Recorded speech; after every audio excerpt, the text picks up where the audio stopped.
जय श्री कृष्ण। बहुत समय पहले जब पृथ्वी पर अधर्म बढ़ गया था, तब भगवान विष्णु ने श्री कृष्ण के रूप में अवतार लेने का निश्चय किया। उस समय मथुरा का राजा कंस बहुत अत्याचारी था। उसकी बहन देवकी का विवाह वसुदेव जी से हुआ। विवाह के समय आकाशवाणी हुई कि देवकी का 8वां पुत्र ही कंस का वध करेगा। यह सुनकर कंस क्रोधित हो गया और उसने देवकी तथा वसुदेव को कारागार में बंद कर दिया। कंस ने उनके 6 पुत्रों का वध कर दिया। 7वें पुत्र बलराम जी योग माया की कृपा से रोहिणी माता के गर्भ में पहुंच गए। समय बीता और भाद्रपद मास की कृष्ण पक्ष की अष्टमी की आधी रात को भगवान श्री कृष्ण का जन्म हुआ। उस समय कारागार के सभी बंधन स्वयं खुल गए। पहरेदार गहरी नींद में सो गए। वसुदेव जी नवजात कृष्ण को टोकरी में रखकर यमुना नदी पार करते हुए गोकुल पहुंचे। गोकुल में नंद बाबा और यशोदा मैया के घर एक कन्या का जन्म हुआ था। वसुदेव जी ने दोनों बच्चों को बदल दिया और कृष्ण को गोकुल में छोड़कर वापस कारागार आ गए। गोकुल में श्री कृष्ण का बाल्यकाल अत्यंत आनंदमय था। वे अपनी मधुर मुस्कान और चंचल लीलाओं से सभी का मन मोह लेते थे।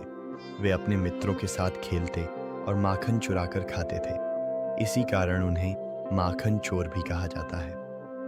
एक दिन कंस ने पूतना नामक राक्षसी को कृष्ण को मारने के लिए भेजा।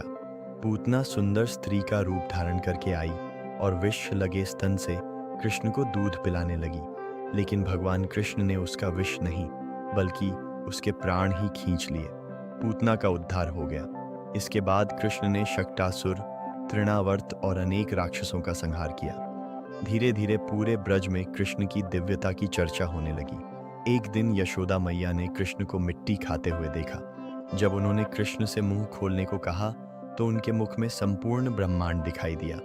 यशोदा मैया यह देखकर आश्चर्यचकित रह गईं। श्री कृष्ण और बलराम बड़े होने लगे। वे ग्वाल बालों के साथ गाय चराने जाते थे। उनकी बांसुरी की मधुर धुन सुनकर मनुष्य, पशु पक्षी और प्रकृति तक मंत्रमुग्ध हो जाती थी। ब्रजवासियों पर इंद्रदेव के क्रोध से भारी वर्षा होने लगी।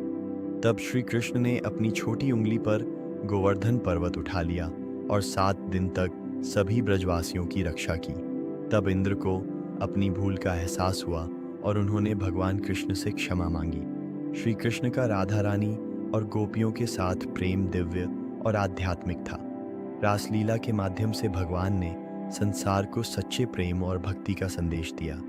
राधा रानी का प्रेम पूर्ण समर्पण और निष्काम भक्ति का प्रतीक माना जाता है। उधर कंस लगातार भयभीत रहता था। उसने कृष्ण और बलराम को मथुरा बुलाने के लिए अनेक योजनाएं बनाई। अंततः अक्रूर जी उन्हें मथुरा लेकर गए।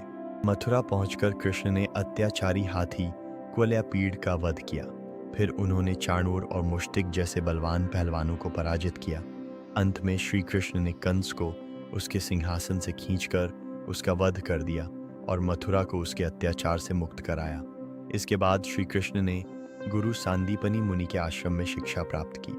उन्होंने अल्प समय में सभी विद्याओं का ज्ञान प्राप्त कर लिया। समय बीतने पर श्री कृष्ण ने द्वारका नगरी की स्थापना की। वे एक आदर्श राजा, मित्र और मार्गदर्शक बने।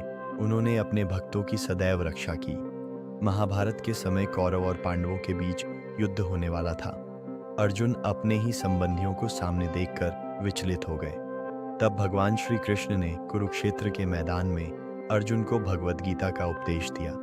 भगवान ने कहा, कर्मण्येवाधिकारस्ते मा फलेषु कदाचन, अर्थात मनुष्य का अधिकार केवल कर्म करने में है, फल की चिंता करने में नहीं। गीता के माध्यम से श्री कृष्ण ने धर्म, कर्म, भक्ति और ज्ञान का अद्भुत संदेश दिया।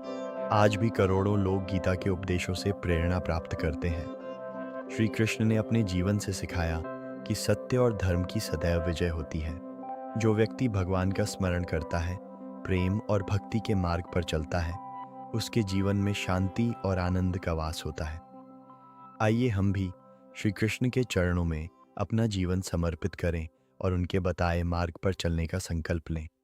बोलो वृंदावन बिहारी लाल की जय। राधे राधे। जय श्री कृष्ण।